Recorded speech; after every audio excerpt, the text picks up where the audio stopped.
Buenos días, hermanos, que el Señor les bendiga.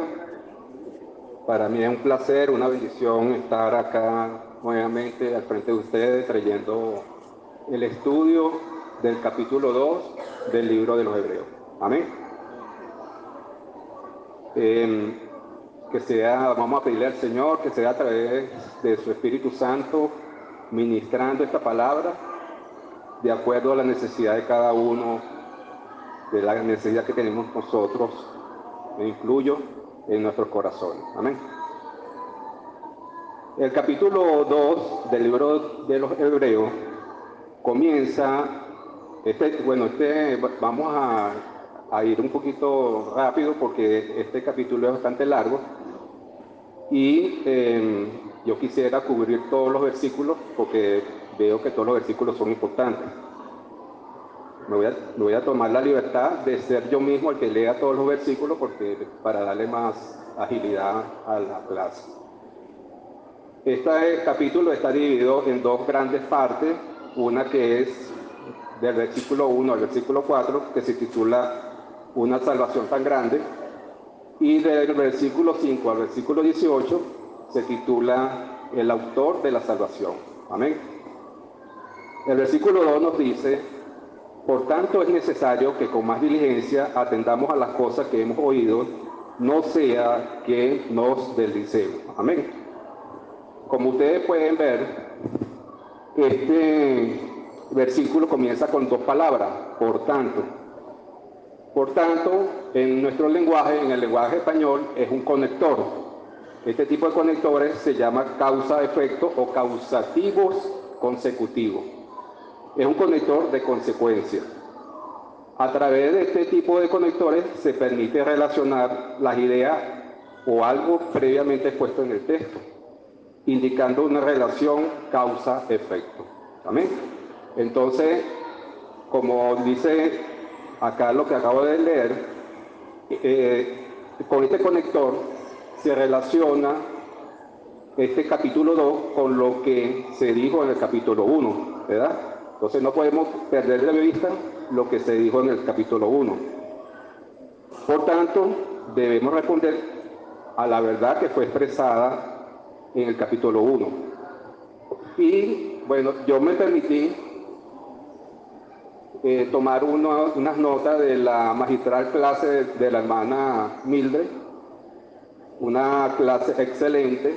Yo me gocé con esa clase y tomé algunos datos. Por ejemplo, en el capítulo 1 se habla de un Salvador superior. El Padre habla acerca del Hijo. Jesús trajo una revelación superior a los antiguos profetas. Jesús es el heredero de todo y por quien Dios Padre hizo el universo, primogénito de toda la creación.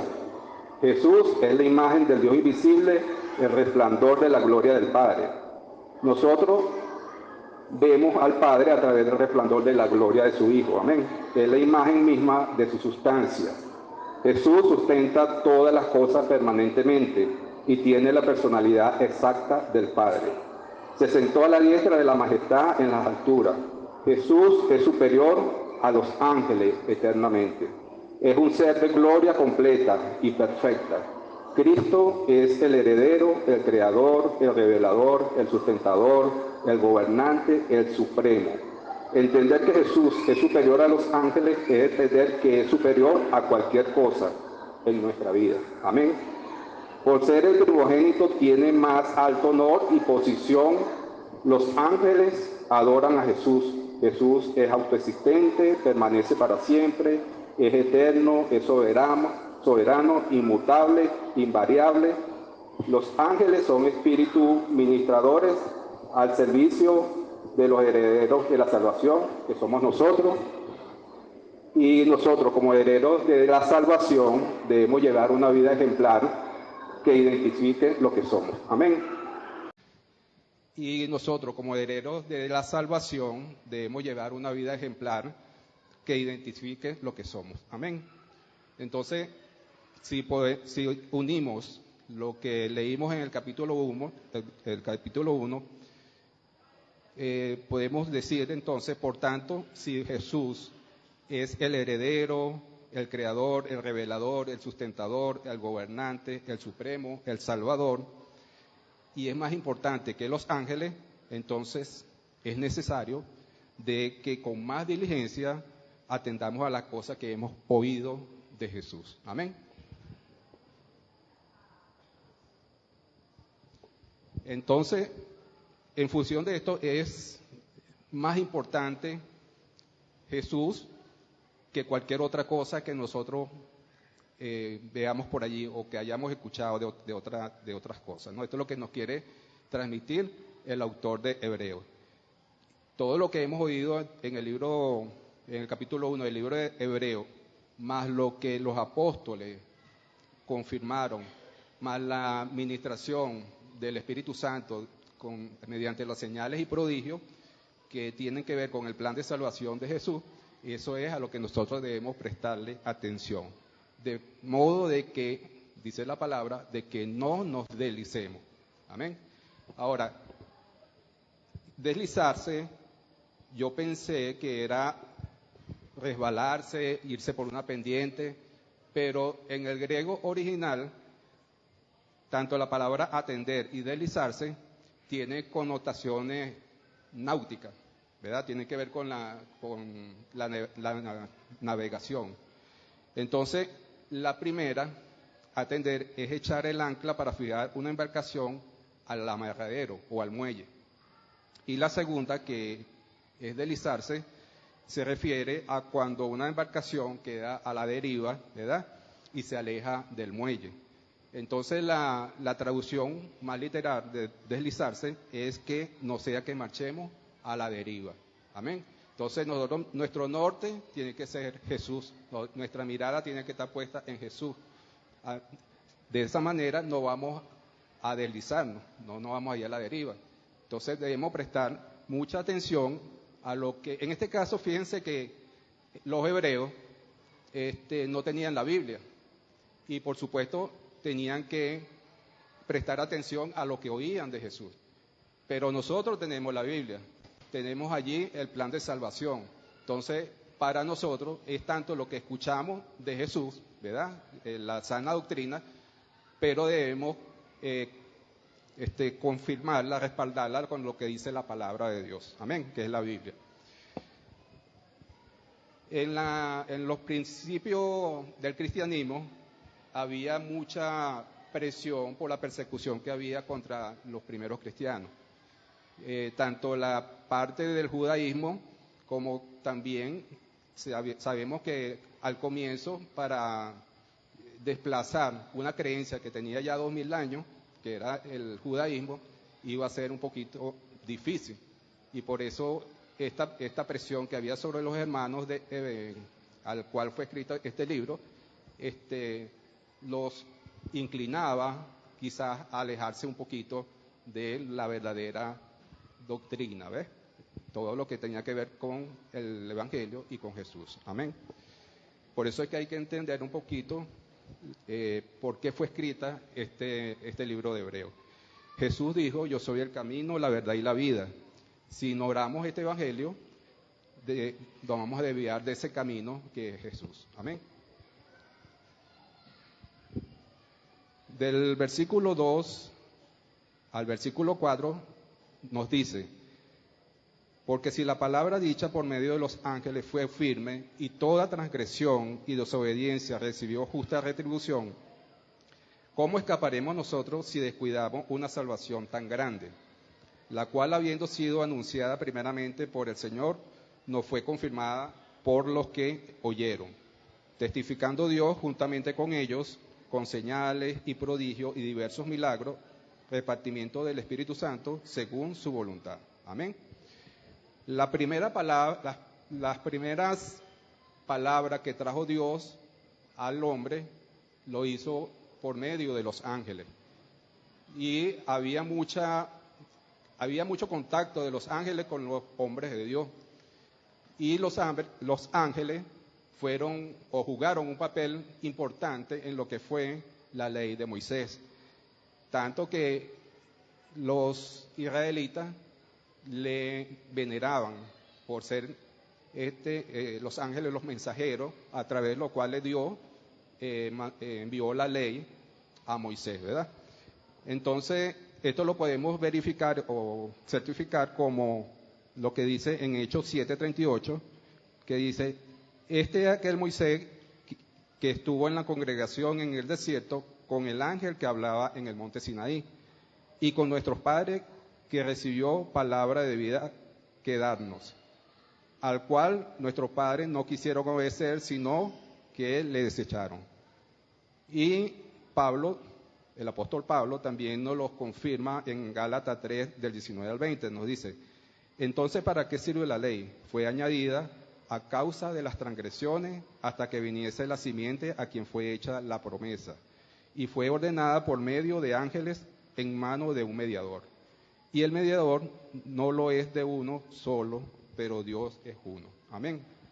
Entonces, como podemos ver, fueron los ángeles los que tuvieron una participación sustancial en traer la ley de Dios a Israel. Amén. En el monte Sinaí, por supuesto, el contacto lo hicieron con Moisés. Entonces, en el Antiguo Testamento tenemos muchas leyes, o mejor dicho, muchos estatutos de esta ley de Moisés. Y dice la palabra, aquí como acabamos de leer, fue muy firme, fue inmutable, en el sentido de que toda transgresión y toda desobediencia recibió justa retribución. Si nosotros leemos Deuteronomio 28, ahí vamos a encontrar lo que son las bendiciones y las maldiciones. Las maldiciones por las desobediencias a la ley, ¿verdad?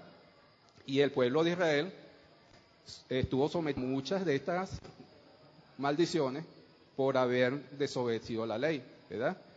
Y esto es lo que se refiere este versículo. Recibieron justa retribución por sus transgresiones y su desobediencia. Entonces, el no haber hecho caso a los mensajes de Dios y consiguiente transgresión obtuvo su justo castigo. Amén. Pero aquí el apóstol nos dice, aquí el autor de Hebreos nos dice, si fue así en el pasado cuando Dios hablaba por los ángeles, imagínense cómo escaparemos nosotros de las consecuencias si descuidamos o ignoramos una salvación tan grande. Nosotros actualmente quizás no vamos a estar sometidos a esas maldiciones que se dicen en el Deuteronomio capítulo 28 porque estamos bajo la gracia, ¿verdad? Estamos en un periodo diferente, no estamos bajo la ley. Pero sí vamos a sufrir unas consecuencias si descuidamos esa salvación tan grande, ¿verdad? Dice Juan 3:18, el que en él cree no es condenado, pero el que no cree ya ha sido condenado, porque no ha creído en el nombre del unigénito Hijo de Dios. Amén. Entonces, las consecuencias de desobedecer la palabra de Dios o la salvación que nos está ofreciendo nuestro Señor Jesucristo, el Hijo de Dios, es que el que no obedezca va a sufrir una condenación eterna.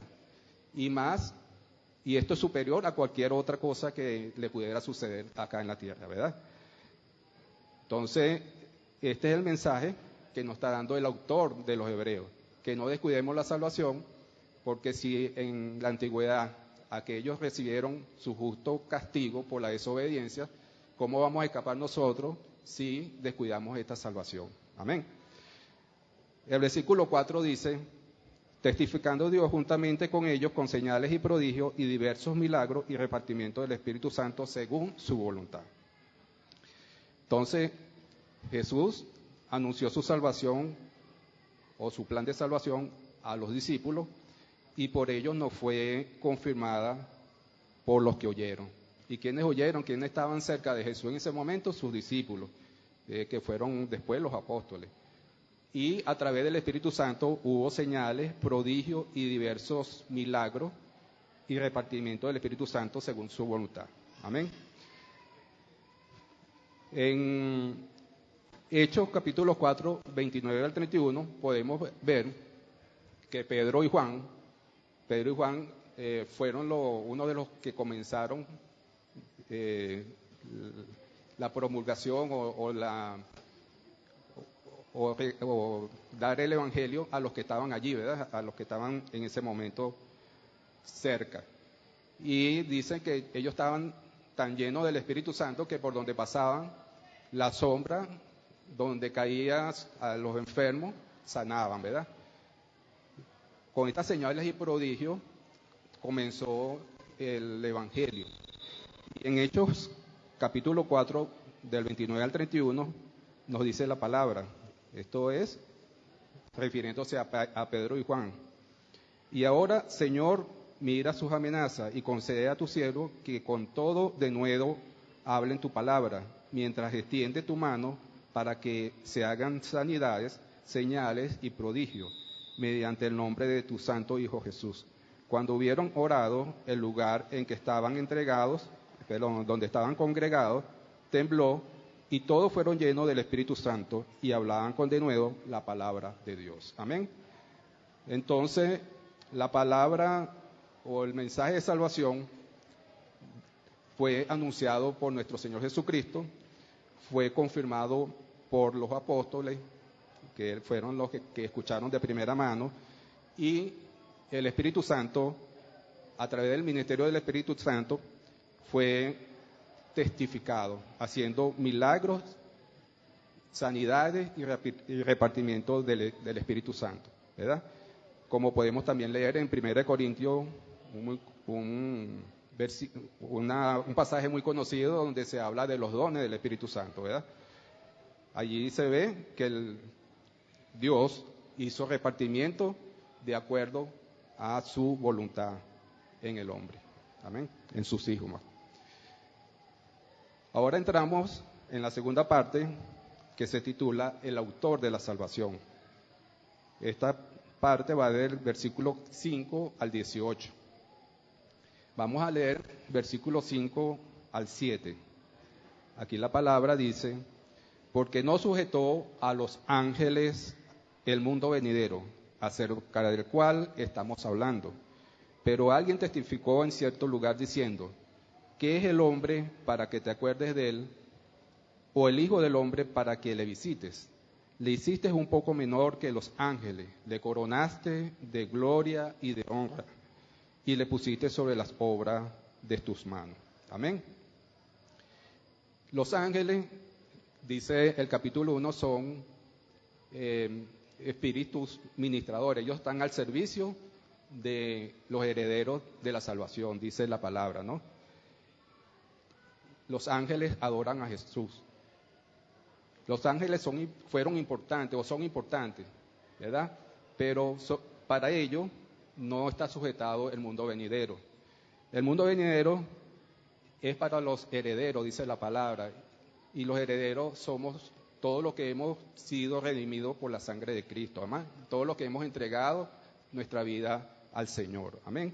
Y ese mundo venidero se circunscribe a la eternidad, comenzando primero por el milenio, del que se habla en el capítulo 20 de Apocalipsis, los 1000 años de reinado de Jesús acá en la tierra, ¿verdad?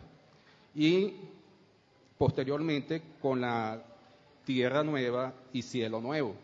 Aquí se habla de la Gran Jerusalén, Apocalipsis 21, de la que nos hablaba la hermana Mildred también la semana pasada. Esta nueva Jerusalén, allí vamos a estar nosotros reinando juntamente con Cristo. Ahí no va a haber llanto, no va a haber dolor, calles de oro, mar de cristal. Ahí no va a haber noche, porque siempre va a estar iluminada por la gloria de nuestro Dios. Amén. Entonces, el Salmo 8 habla también de un lugar especial del hombre en la creación del universo. Este versículo de Hebreo se refiere a lo que dice el Salmo 8. El autor, no se sabe por qué, no hizo referencia al Salmo 8, sin embargo, todos los estudios indican que se refiere exactamente a lo que dice el Salmo 8. Entonces, a la luz del creador del universo, el salmista se pregunta, ¿qué es el hombre para que te acuerdes de él y el hijo del hombre para que le visite? Para que le tomes, es decir, para que le tomes en consideración, ¿verdad? El salmista ve en el hombre, delante de toda la creación de Dios, de todo el universo, ve al hombre como algo insignificante, algo muy pequeñito. Si usted se pone a ver, en verdad, usted ve la creación de Dios y nosotros somos, yo creo que menos que una gota de agua en un océano, ¿verdad? Somos muy pequeños delante de toda la creación de Dios. Sin embargo, fíjese lo que dice el salmista. Nos hizo un poco menor a los ángeles y nos ha coronado de gloria y de honra, ¿verdad?, para dominar la creación. Así fue el primer hombre. El hombre fue creado para sojuzgar la tierra, para dominar sobre la creación. Solamente que por su pecado perdió todo ese privilegio. Amén. Entonces, obviamente, el hombre, nosotros somos importantes para Dios. Nosotros fuimos hechos a la imagen y semejanza de Dios. Ya por allí somos importantes delante de Dios, ¿verdad? Para Dios somos importantes. Y si no fuéramos importantes, no hubiera mandado a su Hijo a morir por nosotros, ¿verdad? Entonces, definitivamente somos importantes para Dios. Y nosotros, como hombres, vamos a estar reinando con Cristo en el mundo venidero, como dice su palabra. Entonces, Jesús se hizo hombre por un tiempo para poner en sujeción a la creación caída. Esa creación que perdió el primer hombre, que fue Adán, tuvo que venir Jesús para poner en sujeción esa creación caída. Amén. Y por eso se hizo un poco menor a los ángeles. Jesús estuvo dispuesto a despojarse de sus derechos divinos y ponerlos a un lado para lograr nuestra salvación, para lograr nuestra redención. Amén. Y salvar al hombre caído. Filipenses 2, del 5 al 7, nos dice: haya pues en vosotros este sentir que hubo también en Cristo Jesús, el cual, siendo en forma de Dios, no estimó ser igual a Dios como cosa a que aferrarse, sino que se despojó a sí mismo, tomando forma de siervo, hecho semejante a los hombres, y estando en la condición de hombre, se humilló a sí mismo, haciéndose obediente hasta la muerte y muerte de cruz. Amén. Jesús, por amor a nosotros, se humilló, ¿verdad? Y fue obediente hasta la muerte y muerte de cruz, dice la palabra. Fue obediente al Padre. Él vino para redimirnos. Amén. Jesús, con su divinidad, él pudo haberse negado, decir: yo, ¿para qué voy a ir allá a la tierra a salvar al hombre si es terco?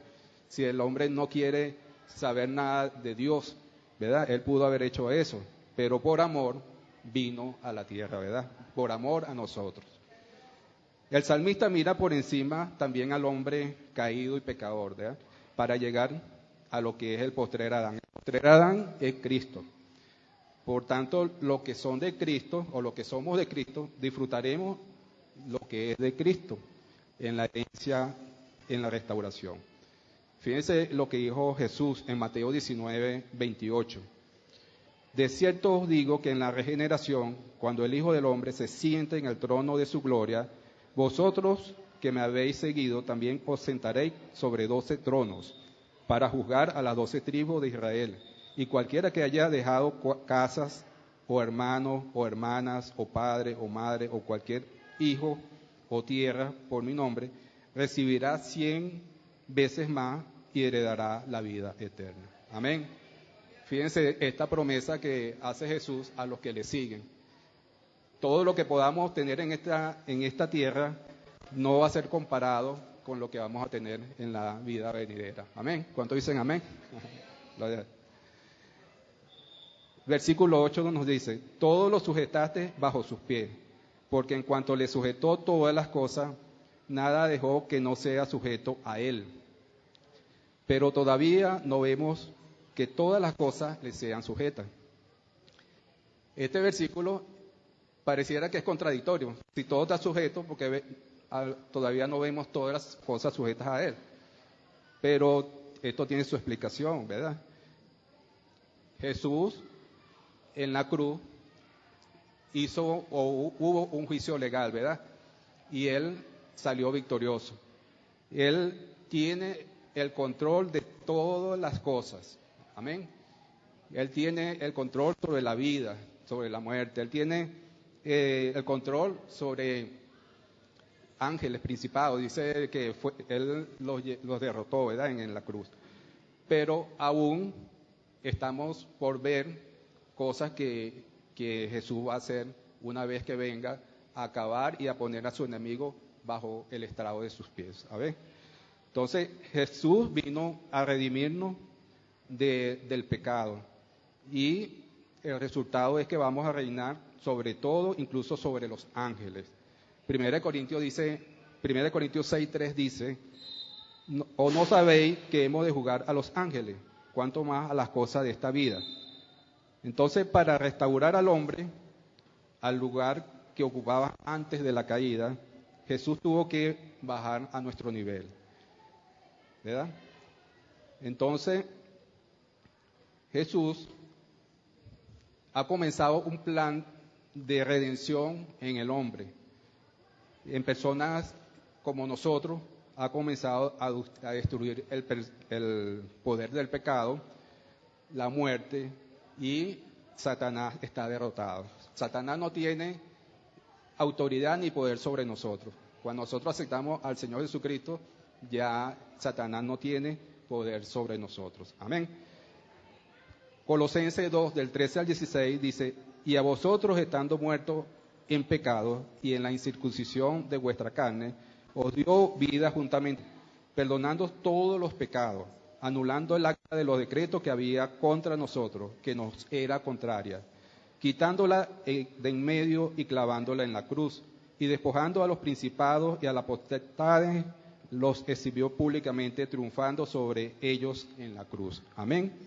Y Él, que comenzó la buena obra en nosotros, la va a perfeccionar hasta el día de Jesucristo. Amén. Entonces, mientras tanto, nosotros estamos acá en la tierra. Y evidentemente, todavía tenemos sufrimiento, todavía podemos pecar, todavía Satanás anda rugiendo por allí buscando a quien devorar, ¿verdad? Pero a nosotros no, si nosotros estamos con Cristo. Amén. Y tenemos la promesa de la redención porque fuimos sellados con el Espíritu Santo.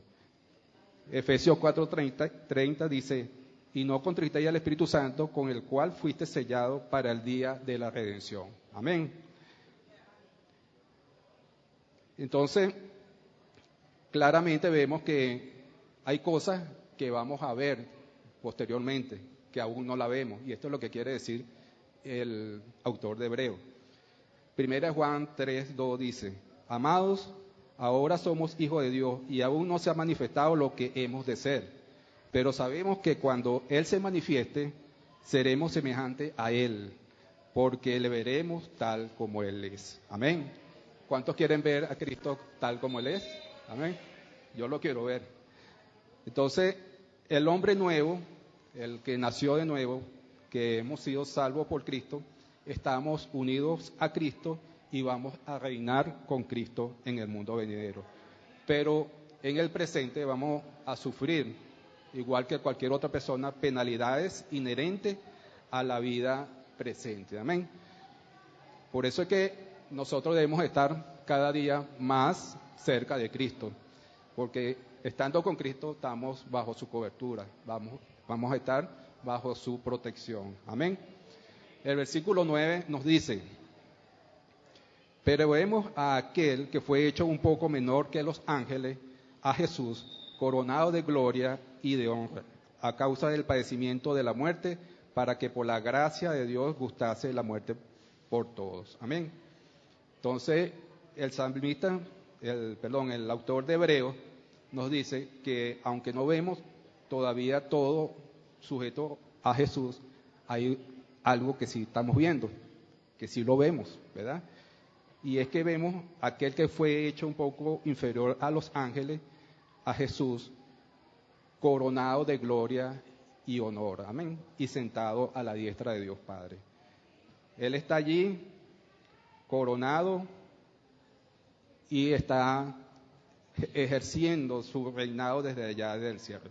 Pero Él tiene que venir acá a la tierra también a poner a todos sus enemigos bajo sus pies. Entonces, siendo Jesús Dios, Él se humilló al hacerse hombre, ¿verdad? Y lo hizo para tomar nuestro lugar. A nosotros era a quien nos correspondía morir allí en la cruz. Y Él tomó nuestro lugar. Él se hizo pecado por nosotros, ¿verdad? Entonces, Él tuvo que humillarse, ¿verdad? Pero por esa humillación y esa obediencia que tuvo con respecto al Padre, Dios lo exaltó, lo coronó de gloria. Amén. Y en Filipenses 2, 8 al 11 nos dice, y estando en la condición de hombre, se humilló a sí mismo, haciéndose obediente hasta la muerte y muerte de cruz, por lo cual Dios también le exaltó hasta lo sumo y le dio un nombre que es sobre todo nombre, para que en el nombre de Jesús se doble toda rodilla de los que están en los cielos y en la tierra y debajo de la tierra, y toda lengua confiese que Jesucristo es el Señor, para gloria de Dios Padre. Amén. ¿Cuántos dicen amén? Él está a la diestra de Dios Padre. Y no solamente que está allí, está intercediendo por nosotros, aquí sus pequeñitos, los que estamos aquí todavía en la tierra. Entonces, Cristo está legalmente por encima de todo y de todos en este momento, ¿verdad?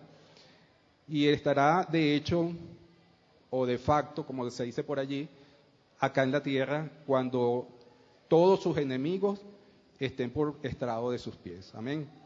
Dice Colosenses capítulo 15, del 24 al 28, luego el fin, cuando entregue el reino al Dios y Padre, cuando haya suprimido todo dominio, toda autoridad y potencia, porque preciso es que Él reine hasta que haya puesto a todos sus enemigos debajo de sus pies.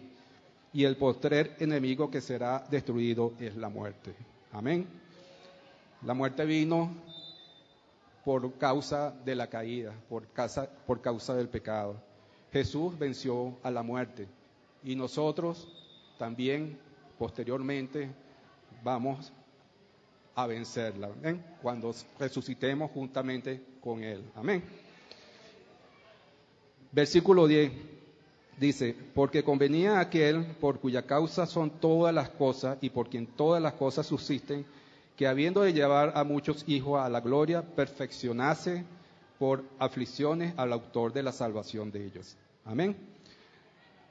Aquel por cuya causa son todas las cosas y por quien son todas las cosas y todas las cosas subsisten, es Dios. Amén. Él creó todas las cosas y todas las cosas subsisten por Él. Y Él, como Padre, autorizó a que Jesús padeciera, ¿verdad? Por amor a nosotros. Entonces, ¿cuál fue el resultado de estas aflicciones y de este padecimiento de Jesús? Fue nuestra salvación. Amén. Y nuestra salvación, dice el versículo que acabamos de leer, es para llevar a muchos hijos a la gloria. Entonces, fíjense que a pesar de que Jesús murió por todos, no todos reciben el mensaje de la salvación. No todos creen en el Señor, ¿verdad? Por eso dicen muchos, ¿verdad? A pesar de que Él murió por todos, muchos vamos a ser glorificados. No todo el mundo. Amén. Somos privilegiados porque hemos creído en el Hijo de Dios. Amén. Ahora, ¿cómo perfeccionó Dios Padre al Hijo? Lo perfeccionó por medio de aflicciones.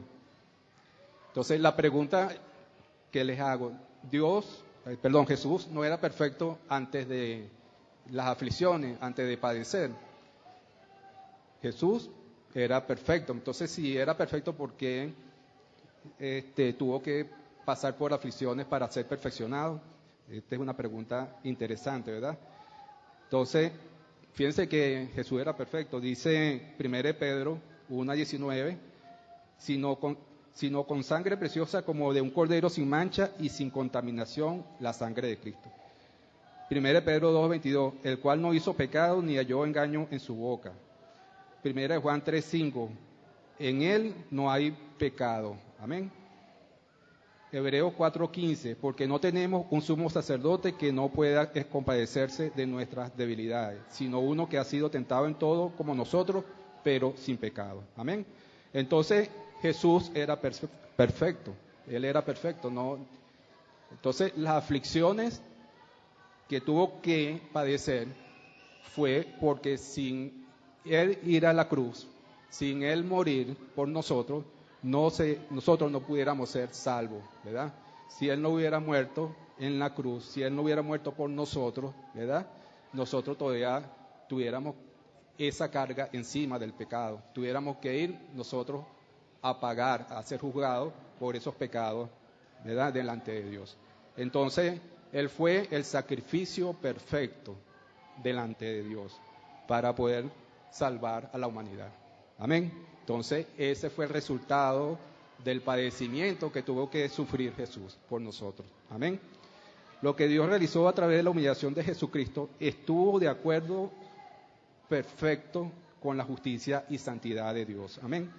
Porque sin la humillación y sufrimiento de Cristo, los cuales fueron el resultado de los pecados de todos nosotros, que Él llevó sobre sí, a la postre no hubiera sido posible la redención. Amén. Entonces, Jesús fue el Cordero inmolado, el sacrificio perfecto delante de Dios Padre para satisfacer esa justicia que viene de Dios. Amén.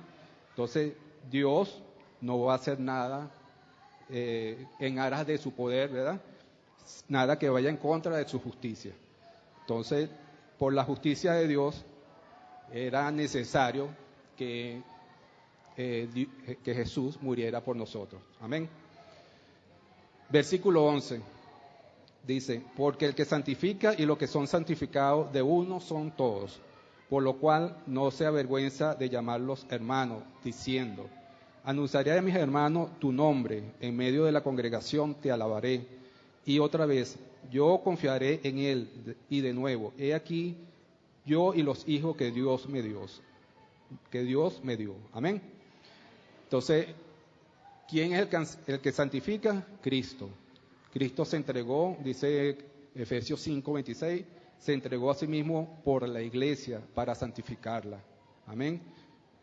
Tanto el que santifica como los que son santificados son todos hijos de un mismo Padre, de Dios, ¿verdad? El que santifica y los que son santificados somos hijos de Dios. Entonces, Jesús es el Hijo de Dios y los creyentes son hijos de Dios. Jesús nos aparta, nos santifica para podernos llamar hermanos. Amén. Y Él nos eleva a una posición de familia, una familia donde Él es nuestro hermano y Dios es nuestro Padre. Entonces, no es que nosotros pertenezcamos, fíjense muy bien, y hay que aclarar esto, no es que nosotros pertenezcamos al linaje divino, ¿verdad?, de Jesús. Jesús, en su divinidad, es el único Hijo de Dios, pero nosotros por adopción somos hijos de Dios.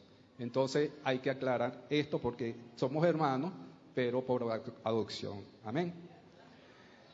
Versículos 14 y 15 nos dice, así que por cuanto los hijos participaron de carne y sangre, Él también participó de lo mismo, para destruir por medio de la muerte al que tenía el imperio de la muerte, esto es, al diablo, y librar a todos los que por el temor de la muerte estaban durante toda la vida sujetos a servidumbre. Amén. Entonces, para que Jesús pudiera llamarnos hermanos, tuvo que participar de carne y sangre. Se tuvo que hacer igual que nosotros. Él tuvo carne y sangre igual que nosotros.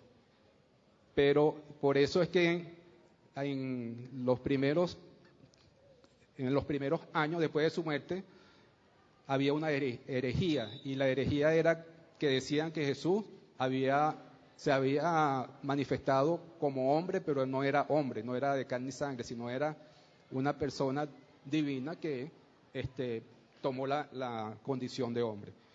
Por supuesto, una herejía completa. Él se hizo igual a nosotros, Él se hizo carne y sangre. Amén. Ahora, ¿mediante qué anuló Jesús el poder de la muerte? Él tuvo que morir para poder vencer a la muerte a través de su resurrección, ¿verdad? ¿Y quién tenía el poder de la muerte? Dice la palabra que acabamos de leer, lo tenía el diablo. Entonces, Jesús mostró su poder sobre la muerte con su muerte y su resurrección, ¿verdad? Y Él ofrece anular nuestra deuda de la muerte a través de la resurrección. Amén. Entonces, tenemos que todos vamos a morir, tanto los malos como nosotros los justos vamos a morir en algún momento. Los que no han conocido o no quieren entregar su vida a Jesús, ellos van a morir igual que nosotros, pero nosotros tenemos una esperanza, ¿verdad? Y nuestra esperanza es que vamos a resucitar con Cristo, ¿verdad? Y vamos a estar reinando con Él. Amén. Entonces, nosotros hemos sido librados del temor a la muerte. Nosotros no debemos temer cuando se aproxima la muerte, aunque es algo poco difícil, pero si nosotros confiamos plenamente en nuestro Señor Jesucristo, no deberíamos temer a la muerte, porque Él nos ha prometido que nos va a resucitar y vamos a estar con Él reinando. Amén. Entonces, tenemos que Jesús como hombre sin pecado, a través de la muerte en la cruz y posterior resurrección, anuló legalmente al imperio de la muerte, el diablo, ¿verdad? El cual se propuso previa usurpación del señorío del hombre sobre la tierra. Amén. Con su obra perfecta en la cruz, Cristo anuló al diablo, ¿verdad? Como paso previo a su confinamiento en el lago que arde con fuego y azufre. Amén. Entonces, nosotros hemos sido librados de la servidumbre, no solo del pecado, sino también del temor a la muerte eterna. Amén. 1 Corintios 15, del 54 al 57, dice: y cuando esto corruptible se haya vestido de incorrupción, y esto mortal se haya vestido de inmortalidad, entonces se cumplirá la palabra que está escrita: sorbida es la muerte en victoria. ¿Dónde está muerte tu aguijón? ¿Dónde, oh sepulcro, tu victoria? Amén. Entonces, la muerte no va a tener poder sobre los hijos de Dios. Amén. Y la muerte, hay una muerte eterna, ¿verdad? Hay una muerte que va a suceder para los que no han creído en el Señor Jesucristo. Amén. Aquellos que no han sido redimidos. El versículo 16 nos dice: porque ciertamente no socorrió a los ángeles, sino que socorrió a la descendencia de Abraham. Entonces, la descendencia de Abraham, si nos ponemos a ver, físicamente son Isaac y Jacob y los 12 hijos de Jacob, ¿verdad? Pero nosotros somos hijos de Abraham por la fe, ¿verdad? Pablo nos dice, aclara que ser salvo y estar en la familia de Dios es por fe, para que sea por gracia, amén, a fin de que la promesa sea firme para toda la posteridad, no solamente para los que es de la ley, sino para también a los que son de la fe de Abraham, amén. Gálatas 3:7 dice que los que son de fe, estos son hijos de Abraham, amén. Entonces, nosotros físicamente no somos quizás hijos de Abraham, no somos de sangre israelita, ¿verdad? Pero somos hijos de Abraham por la fe, amén. Nos lo dice la palabra y así es. Y la promesa es para nosotros también, amén. Versículos 17 y 18 nos dice: por lo cual debía ser en todo semejante a sus hermanos, para venir a ser misericordioso y fiel sumo sacerdote en lo que a Dios se refiere, para expiar los pecados del pueblo, pues en cuanto él mismo padeció siendo tentado, es poderoso para socorrer a los que son tentados. Amén. Entonces, él se hizo semejante a nosotros, ¿verdad? Y nos llama hermanos, ¿verdad? Gloria a Dios. No había otra opción para salvar a la humanidad. Él tenía que hacerse semejante a nosotros para morir en una cruz, ¿verdad? Y de esa manera salvarnos del pecado y del juicio eterno. Él dice la palabra que es un misericordioso y fiel sumo sacerdote en todas las cosas que Dios atañe, ¿verdad? Acuérdense, aquí comenzamos a entrar a lo que era el tabernáculo, y la primera comparación que tenemos acá con Jesús es que Él es el fiel y sumo sacerdote que intercede por nosotros, ¿verdad? El sumo sacerdote tenía que ir una vez al año para expiar los pecados del pueblo, pero Jesús está aquí constantemente, todos los días. Nosotros podemos ir al trono de la gracia porque ya no tenemos esa limitación. Amén. Entonces, Jesús, a través de su sacrificio por nosotros, nos dio esa bendición de poder llegar libremente al trono de la gracia, donde obtenemos oportuno socorro, ¿verdad? Entonces, al ser nuestro fiel sacerdote, Jesús intercede por nosotros ante Dios Padre. Esto fue necesario porque Satanás diariamente nos acusa. Dice Apocalipsis 12:10 que el acusador, que es Satanás, está pendiente de todo lo que nosotros hacemos, ¿verdad? En todo momento, para acusarnos, para decir que nosotros no somos merecedores de esa salvación. Pero a través de la sangre preciosa de Cristo tenemos la redención, la limpieza de todo nuestro pecado, ¿verdad? Y tenemos a ese fiel y sumo sacerdote que intercede por nosotros ante el Padre. Amén. Entonces, por cuanto Él mismo padeció siendo tentado, estos sufrimientos y padecimientos fueron exhaustivos, ¿verdad? Y entonces Él es poderoso. Él fue tentado en todo, dice la palabra, pero no hubo pecado en Él. Entonces Él es poderoso para socorrer a los que son tentados. Nosotros somos tentados en todo tiempo, pero Él es el quien nos auxilia. Amén. Él es el que intercede por nosotros, primero para que nosotros no caigamos en tentación. Pero si caemos en tentación y pecamos, tenemos a un abogado, tenemos a un sumo sacerdote fiel y misericordioso que nos defiende. Amén.